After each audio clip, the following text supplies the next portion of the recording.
Assalamualaikum warahmatullahi wabarakatuh. Kembali lagi dengan saya. Pada kesempatan kali ini saya akan sedikit sharing mengenai apa itu forecasting. Mungkin teman-teman pernah mendengarkan apa itu forecasting atau pernah tahu apa itu forecasting. Jadi saya di sini hanya menambahkan atau sharing-sharing. Jadi forecasting atau meramalkan, pengertian dari forecasting itu meramalkan. Ada 3 jenis meramalkan. Ada peramalkan untuk jangka panjang, peramalkan untuk jangka menengah, dan peramalan untuk jangka pendek. Lalu fungsi dari 3 jenis ini itu apa aja? Tonton video ini sampai habis ya, kalau bisa sih jangan di skip ya. Terus dan kebetulan video kali ini saya nggak sendiri, saya ditemani dengan 2 mahasiswi Universitas Pamulang, ada Ayu dan Anis. Silakan dinikmati videonya. Jadi pada pembahasan kali ini dibagi menjadi 5 pembahasan. Yang pertama yaitu pengertian dari forecasting itu sendiri. Lalu ada faktor-faktor internal maupun eksternal. Maksudnya adalah faktor yang bisa dikuasai maupun yang tidak bisa dikuasai. Yang ketiga ada teknik-teknik dalam forecasting penjualan. Yang keempat ada tahap-tahap forecasting penjualan. Serta yang kelima adalah studi kasus. Langsung saja kita beralih ke pengertian dari forecasting penjualan. Pengertian dari forecasting penjualan yaitu meramalkan melalui analisa selera pelanggan berpotensi dalam kurun periode tertentu menggunakan berbagai macam pikiran. Jadi dalam analisis ini kita menggunakan data-data atau histori pada sebelumnya, sehingga kita bisa memprediksi harga pada masa akan datang menggunakan proses forecasting penjualan. Ada 3 jenis forecasting yang sudah saya sebutkan tadi. Yang pertama adalah forecasting untuk jangka panjang, forecasting untuk jangka menengah, dan forecasting untuk jangka pendek. Kegunaan untuk jangka panjang biasanya digunakan untuk menganalisa 2 tahun atau lebih dalam periode tertentu. Lalu untuk jangka menengah biasanya digunakan untuk 3 bulan sampai 2 tahun. Dan untuk jangka pendek digunakan untuk dari 0 bulan ya, sampai 3 bulan. Kegunaan ini untuk meramalkan kejadian akan terjadi masa depan. Contoh, kalau kita bawa motor di jalan itu ketemu dengan ibu-ibu. Ibu-ibu ini sedang mengendari motor. Dia melakukan yang namanya dia akan belok kiri. Lalu dia melakukan sen kiri. Apakah sen kiri apakah nanti terjadi akan sen kiri? Itu belum tentu akan terjadi, dia akan belok kiri belum tentu. Nah, sama halnya dengan forecasting ini, kita bisa memperkirakan dengan menggunakan data-data seperti kebiasaannya, data-data yang lalu. Dan menurut Minardi, forecasting penjualan adalah suatu perkiraan tentang penjualan selama sebuah periode masa yang akan datang, yang ditetapkan perkiraan mana yang dikaitkan sebuah rencana pemasaran yang disusulkan dan berisikan sejumlah kekuatan yang dikuasai serta kekuatan yang kompetitif. Contohnya misalkan kalau kita review pada tahun-tahun sebelumnya, penggunaan atau penjualan katakanlah baju lah ya, biasanya baju itu akan meningkat dari 2 momen. Ini analisis saya. Terjadi ketika peningkatan penjualan baju terjadi ketika 2 momen. Yang pertama adalah momen ketika hari raya atau Idul Fitri atau Idul Adha. Biasanya mereka, masyarakat umumnya, mereka beli baju lah, mumpung THR gitu kan, langsung lah beli baju, sehingga bisa meningkatkan penjualan mereka, penjualan dari pelaku usaha mereka.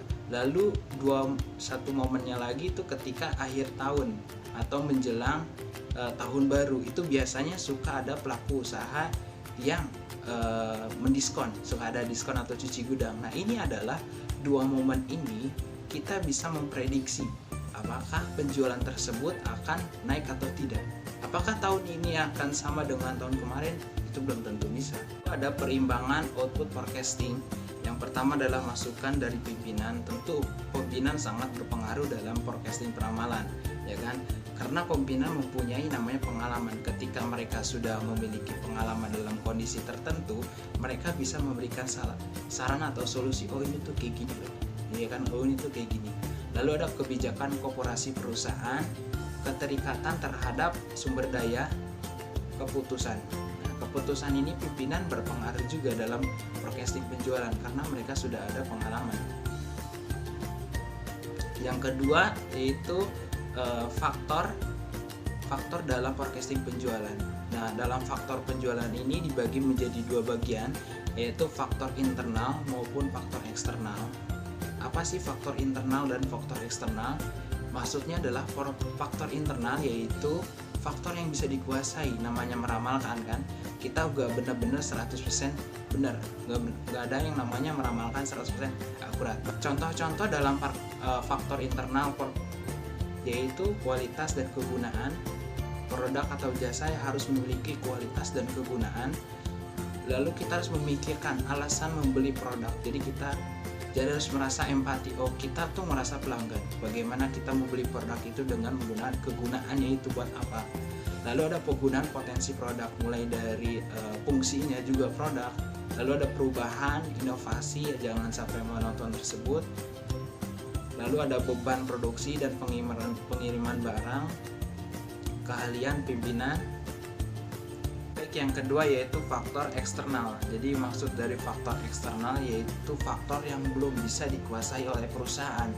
Contohnya seperti keahlian pesaing kita atau kompetitor, konsumen, perilaku konsumen yang mengikuti kebutuhan, lalu ada aspek hukum, politik, serta lingkungan seperti kayak kadang-kadang suka ada bencana atau keadaan alam yang tidak kita bisa perkirakan seperti apa.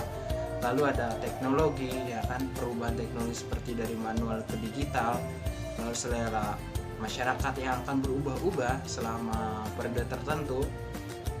Dan yang terakhir adalah barang substitusi atau barang pengganti, jangan sampai menjadi bahan utama dalam kebutuhan konsumen. Mungkin itu aja dari penjelasan saya. Mungkin teman saya akan sedikit menjelaskan mengenai apa itu teknik dalam forecasting serta metode-metode dalam forecasting. Tonton sampai habis, jangan di skip. Bagi teman-teman yang merasa kurang paham silahkan di komen di bawah ini. Halo, nama saya Ayu. Saya akan membahas materi ketiga dan materi keempat. Untuk materi ketiga yaitu teknik-teknik dalam forecasting penjualan. Dalam teknik forecasting penjualan ada dua, yaitu metode kuantitatif dan metode kualitatif. Metode kualitatif yaitu metode yang bersifat subjektif. Kenapa disebut dengan subjektif? Karena prediksi atau penilaiannya berdasarkan penilaian pribadi oleh para ahli. Metode ini memiliki kelemahan, yaitu tidak akurat sehingga jarang digunakan oleh perusahaan. Metode ini dilakukan dengan pengumpulan data disertai observasi. Kelompok dari metode kualitatif yaitu ada 4, survei pasar, juri dari opini eksekutif, gabungan dari tenaga penjualan, serta metode Delphi.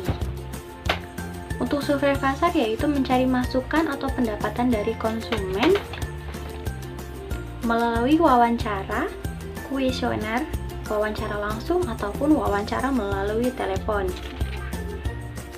Untuk yang kedua yaitu juri dari opini eksekutif, yaitu meminta opini dari kelompok kecil.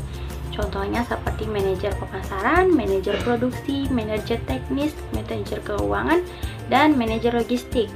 Hasilnya digabungkan dengan model statistik. Untuk yang ketiga yaitu gabungan tenaga penjualan, yaitu setiap penjualan di dalam wilayah kemudian meramalkan tingkat penjualan di masing-masing daerah. Lalu setelah digabungkan menjadikan satu provinsi dari tingkat provinsi ataupun tingkat nasional. Untuk yang keempat yaitu metode Delphi. Metode Delphi ini mirip dengan kuesioner, tetapi bedanya sebelum jawaban diberikan kepada ahli disederhanakan dahulu.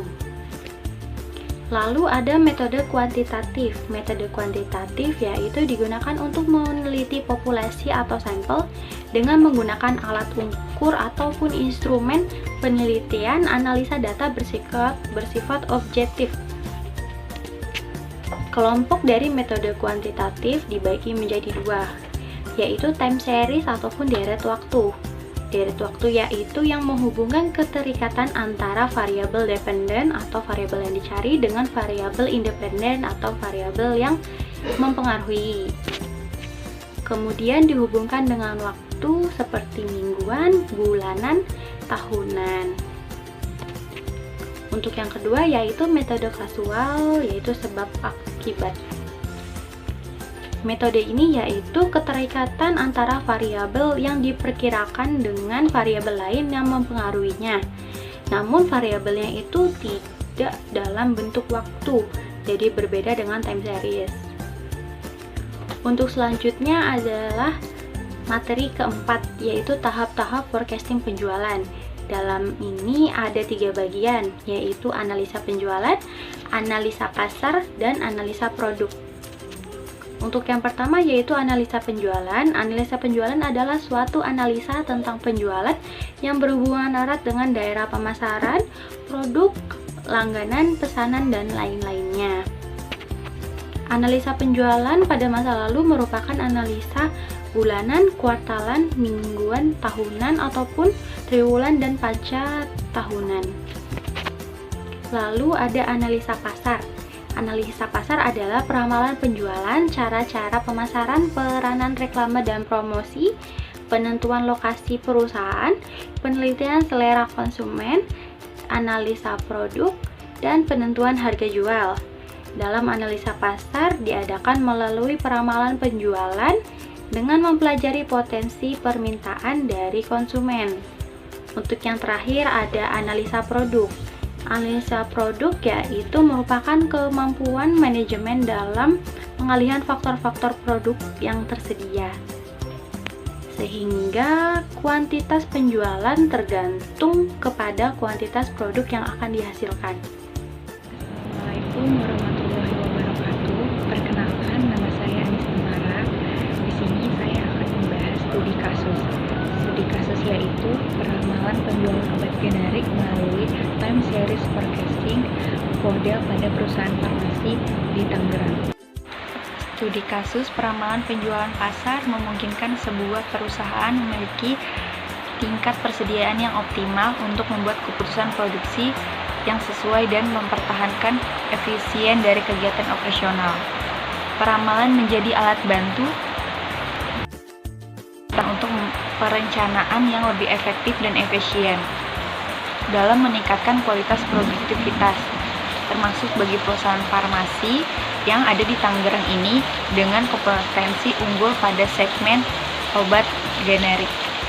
Dan tujuan dari penelitian ini adalah mengetahui metode peramalan time series terbaik untuk meramalkan penjualan obat generik dan juga memperoleh hasil peramalan penjualan obat generik untuk periode selanjutnya, yaitu perhitungan bulan April 2020 sampai dengan bulan Maret 2021.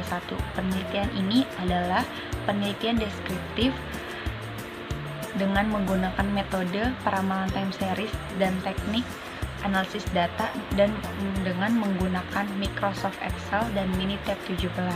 Error yang dihasilkan dari metode peramalan diketahui dengan perhitungan kesalahan yang terdiri dari mean absolute deviation, mean squared error, dan mean absolute mistake error. Metode ini dipilih karena memiliki nilai yang paling rendah apabila dibandingkan dengan metode yang lainnya, yaitu dengan MAD sebesar 4703, MSE sebesar 7138,98 dan MAPE sebesar 1,33%. Jadi dengan ini perusahaan bisa menentukan angka peramalan mana yang terbaik untuk digunakan, sehingga menumpuknya bahan baku serta cash flow yang tersandar di suatu inventory tidak akan terjadi lagi, atau adanya kekurangan material yang agensinya mendadak.